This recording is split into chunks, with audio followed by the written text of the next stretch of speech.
Hello, New Hope family. This is Pastor Dave coming to you for Sunday, July the 11th, 2021. And today we're going to continue our study in Psalm 18. We looked at that last Sunday, but we're going to look at that portion of the Psalm, verses 4 through 19, that deal with the struggles of life that tend to seem overwhelming at times. And as I was studying and thinking about this topic, um, I thought back to when I was a kid, and I didn't know where this little song came from, but I was exposed somewhere, somehow, to a song that went like this: Nobody knows the trouble I've seen. And so I did just a little bit of research on that. And I found out that it is an African American spiritual song that originated during the period of slavery, but was not published until 1867. So it's been around quite a long time. It's a well known song, and there have been many artists who have performed it, including Marian Anderson, Lena Horne, Louis Armstrong, Harry James, Paul Roberson, and Sam Cooke, among many others. Um, Most, if not all, of these artists are African American.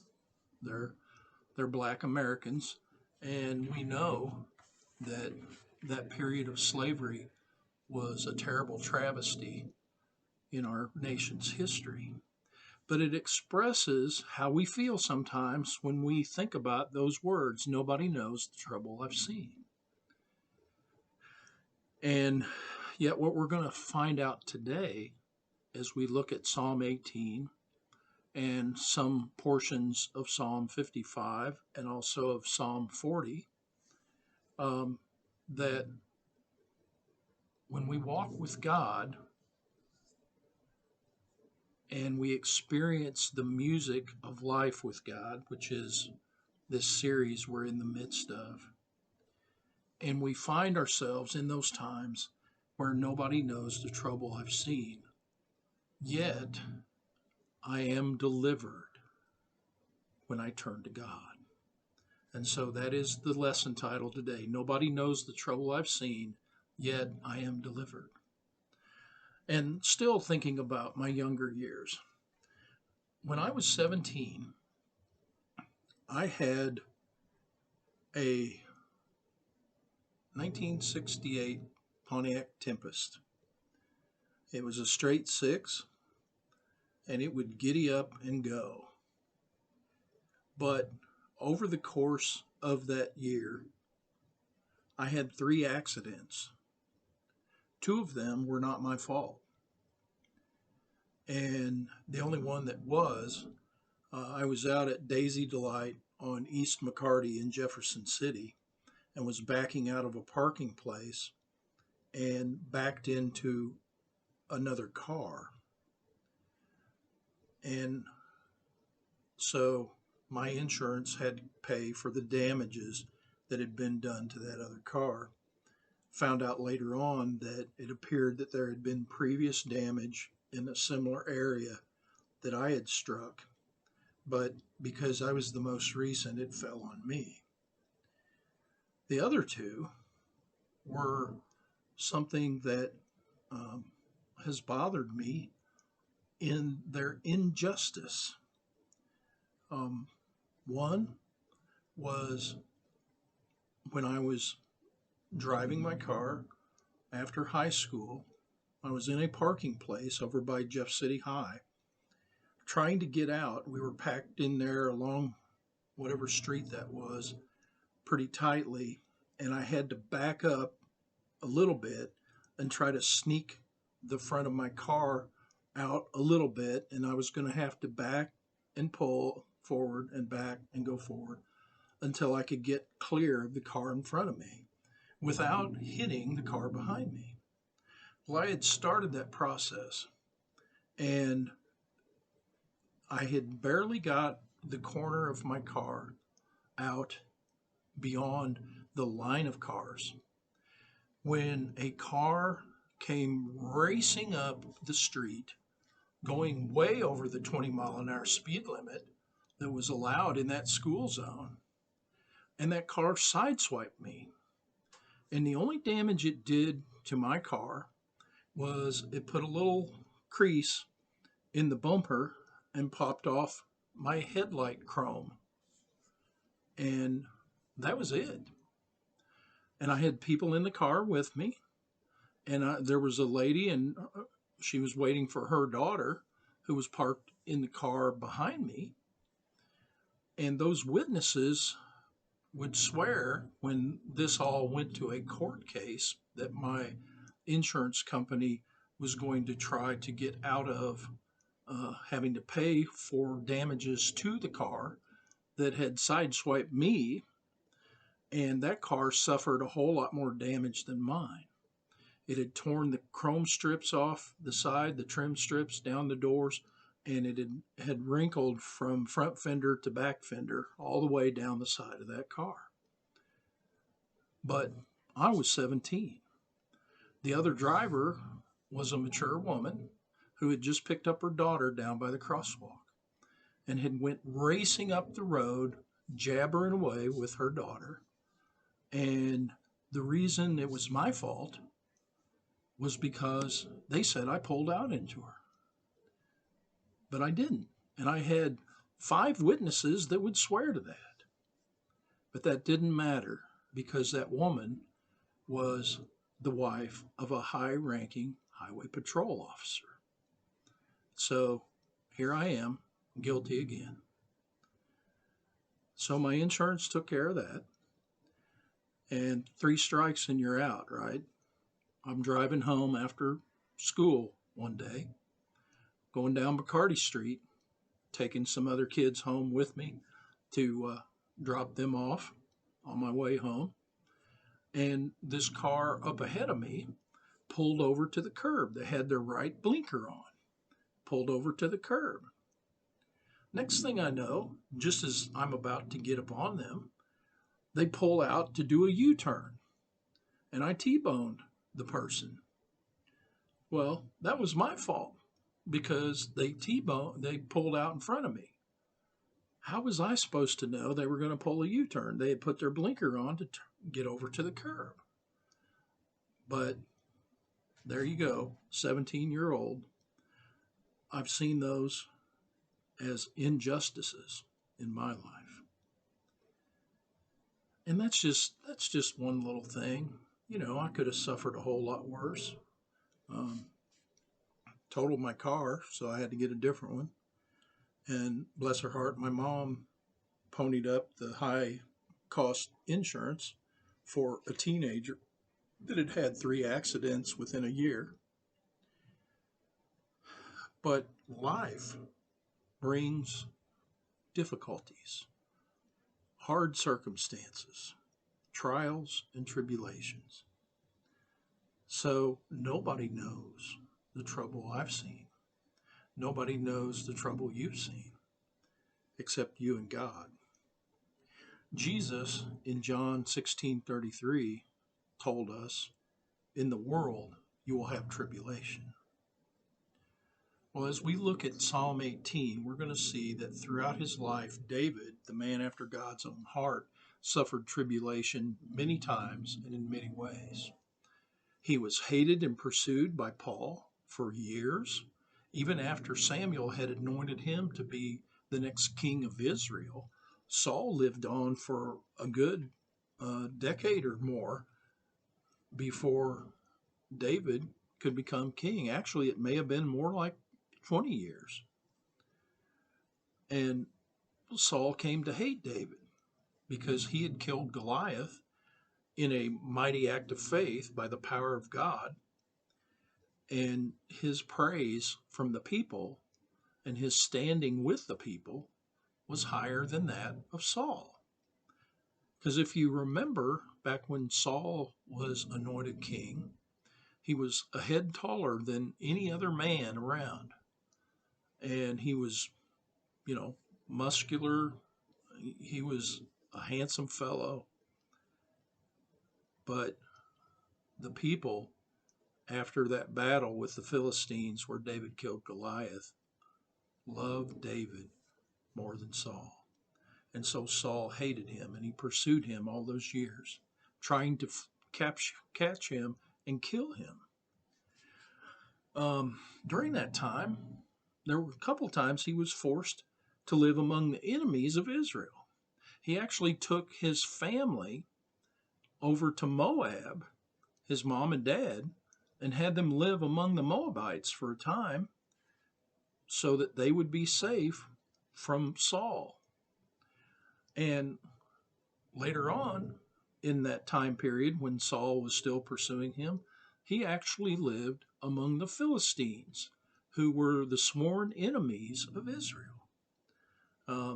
He lived in a region that was ruled by the king of Gath, and he and his men one time started to go out to war with the Philistines against someone other than Israel, but the ruling class of the Philistines said, "Send those Hebrews back home because they may turn against us while we're in the thick of the battle." And so he didn't have to go and fight. But once he became king, after Saul's death, he still faced trials and tribulations. He had that sinful episode with Bathsheba and Uriah that went on for over a year, where he was in this downtrodden, depressed, unspiritual time, the most unspiritual time of his life, because he had sinned grievously and had not repented and confessed until he was confronted with his sin by God through the prophet Nathan. And so he struggled through that. But out of all that, the fact that he had several wives, he had a lot of children, there were dynamics in that family that would not happen if God's rules of relationship and marriage were followed. One man, one woman. But all these kids had different mothers. And there was a young man named Absalom who had a beautiful sister named Tamar. And one of his half brothers, I can't recall his name right now, but it starts with I think it's Amnon. He became infatuated with Tamar. He wanted her, he lusted after her. And that's a sin in itself. And he actually raped her. And because of what had happened, Absalom eventually found out, and he killed his half brother, Amnon. So we see in the life of David strife in his family, rape and murder among his children, and even there were things that happened with his servants when Absalom rebelled and betrayed his father and tried to overtake the authority as king of Israel. David struggled through that. He left Jerusalem with those that would follow him and fled before Absalom because he had won the hearts of the people.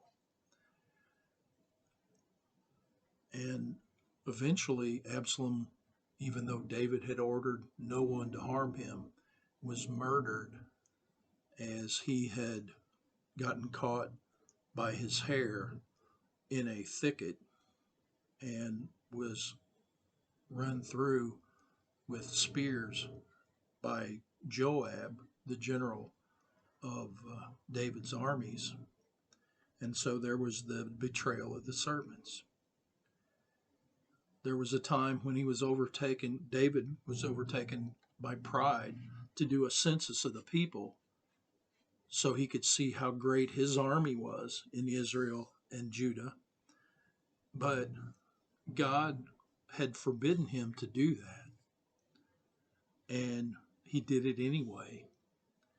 And God gave him 3 choices of consequences to suffer. And he picked what he thought would be the least harmful, which was 3 days of plague upon the people of Israel. And so in his pride, he had brought God's judgment, and that plague killed 70,000 men. So you see the tribulations, the struggles, the trials, the difficult times, and there were so many others. If you read through 1 Samuel and just take time to really dig into the details, you see that David had a challenging time. And so as we turn our attention then to Psalm 18, I want to look first at verses 4 and 5, because the title of this psalm, and we looked at the first couple of verses and then skipped down to some more verses later in the psalm. The title of this psalm, it is a psalm of David, the servant of the Lord, who spoke to the Lord the words of this song on the day that the Lord delivered him from the hand of all his enemies and from the hand of Saul. And so he was commemorating and celebrating the deliverance that he had. But in verses 4 and 5, we see him express these times of struggle and overwhelming fear and sorrow. And that's our first main point, overwhelming fear and sorrow. Psalm 18, verses 4 and 5. The pangs of death surrounded me, and the floods of ungodliness made me afraid. The sorrow of Sheol surrounded me. The snares of death confronted me. And Sheol is the place of the dead. And so we see in a parallel psalm over in Psalm 55, and this is again a psalm of David, but it's one of those we talked about earlier, a contemplation, something to think deeply about. And there is a place or two through this psalm where you find that word Selah, which means to stop and think deeply, to meditate on it. But in Psalm 55, verses 4 through 8, it says this. David wrote this as he remembered these trying times. My heart is severely pained within me, and the terrors of death have fallen upon me. Fearfulness and trembling have come upon me, and horror has overwhelmed me. So I said, oh, that I had wings like a dove, I would fly away and be at rest. Indeed, I would wander far off and remain in the wilderness. I would hasten my escape from the windy storm and the tempest. And so in that time, his life seemed tempestuous, like a raging storm, but it was a raging storm within him, the emotions of fear and sorrow and of horror. He used that word horror. And we see there in Psalm 55 where he talks about if he had wings like a dove, he would fly away.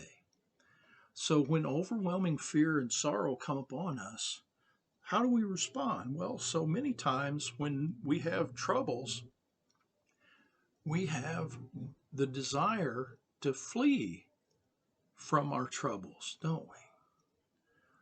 And if we look at the life of David, David fled from Saul.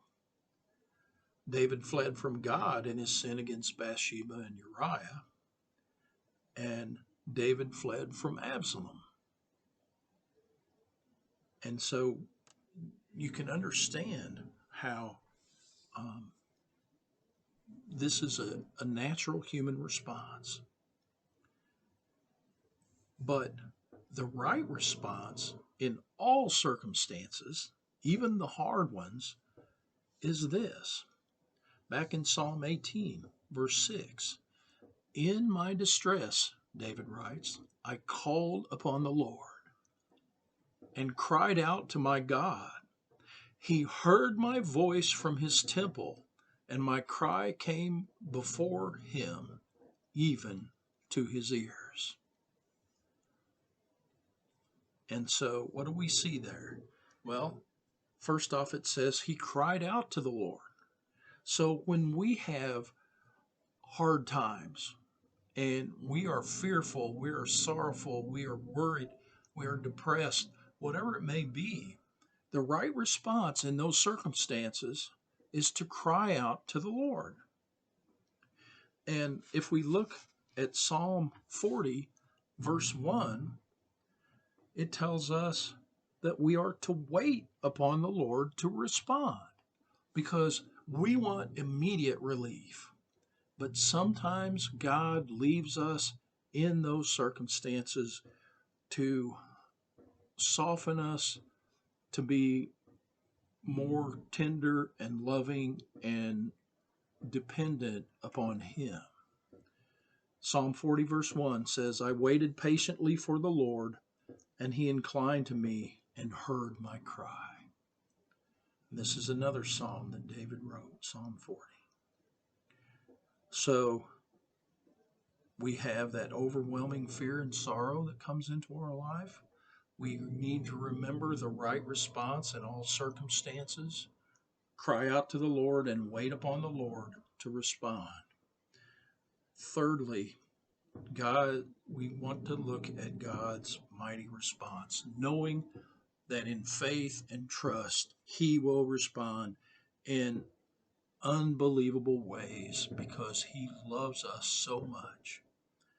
And back in the book of Romans, where it talks about that He gave us His own Son, that sacrifice for our sins, how will He not also give us all things with Him? God withholds nothing. He holds nothing back to defend His people. And we see that here in Psalm 18, verses 7 through 19. It says, Then the earth shook and trembled. Because remember, this follows verse 6. He heard my voice from His temple, and my cry came before Him, even to His ears.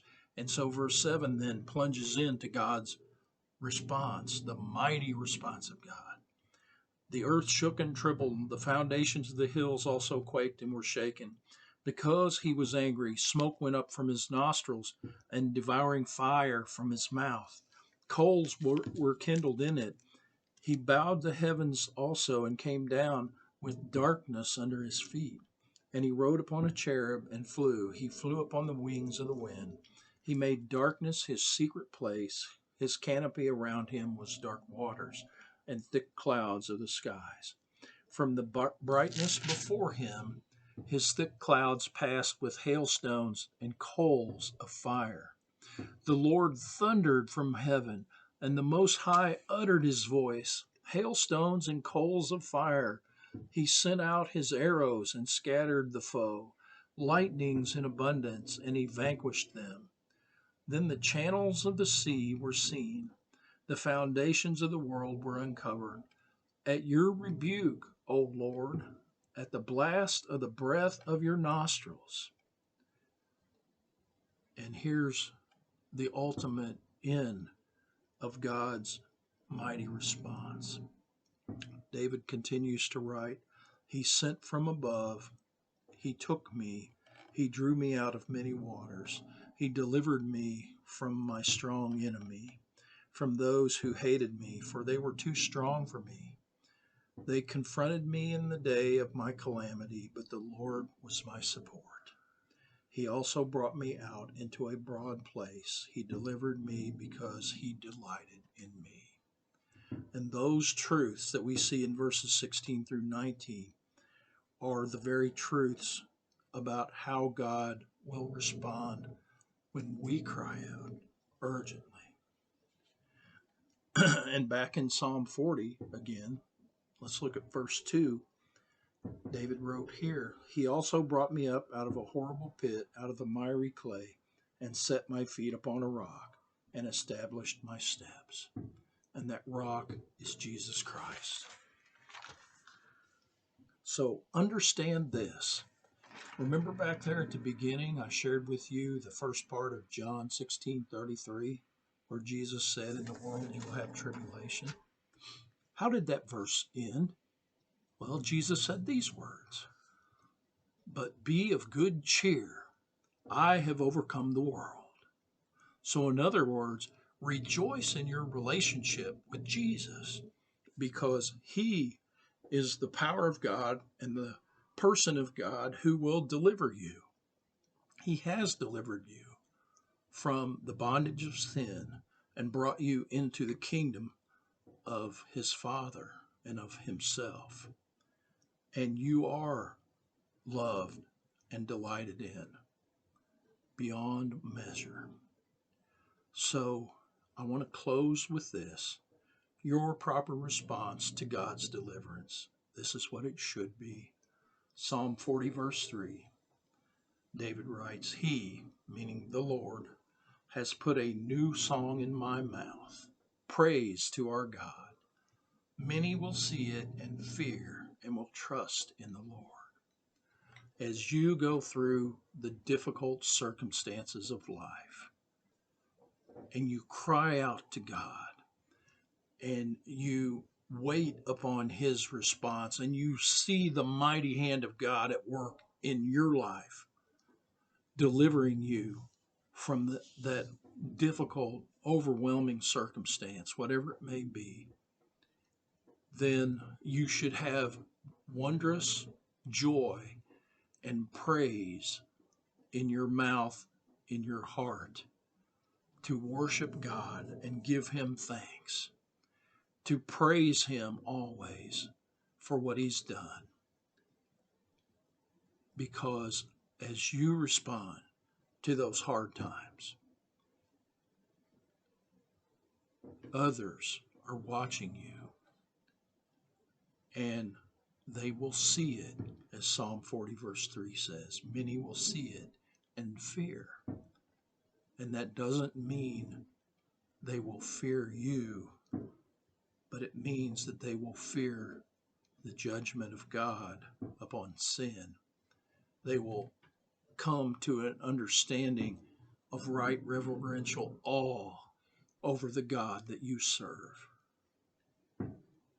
And the end of that, they will trust in the Lord. It is your witness. The greatest witness you can have is how you handle adversity, because the world is watching. So in the coming days, when hard things come, be at peace, knowing that your God holds you in his hands. He hears your cry.